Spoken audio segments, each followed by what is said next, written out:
আসসালামু আলাইকুম। জুম্মার নামাজ পড়ে ভাবলাম যে একটু আশপাশ থেকে ঘুরে আসি, কিন্তু আশপাশের অবস্থাটা শুধু একটু দেখেন। মানে বরফে পুরা একেবারে ঢাইকা গেছে, আর এখানে সবাই ওরা স্কি টিস্কি করতেছে। আমরা যেখানে আসছি এই জায়গা কি মনে পড়ে আপনাদেরকে? কোনো এক সময় এখানে সবুজ পাহাড় দেখাইছিলাম, কিন্তু এখন পাহাড়গুলো দেখতেই পারতেছেন না।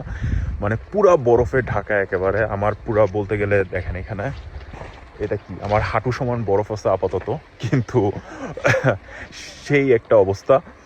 যাই হোক, আমরা এখন বাসায় যাব। আজকে প্ল্যানিং আছে হাঁসের মাংস খাওয়ার, তার কারণ যেই ঠান্ডা পড়ছে, একটু হাঁসের মাংস আর চিটা রুটি তো আর পাবো না।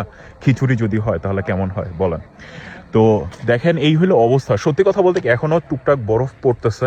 তো ইউরোপের লাইফ হলো এরকম, আপনি যখনই ধরেন একটু নর্থের দিকে আসবেন, জার্মানি, আমি এখন জার্মানি থেকে কথা বলতেছি, জার্মানি, অস্ট্রিয়া, এরকম বরফের মধ্যে যখন আপনার ভোর 4টা 5টার সময় উঠে কাজে যাওয়া লাগবে, তখন কেমন অবস্থা হবে একটা বার শুধু চিন্তা করে দেখছেন। সুতরাং ইউরোপের লাইফ এতটাও কিন্তু আসলে সহজ না।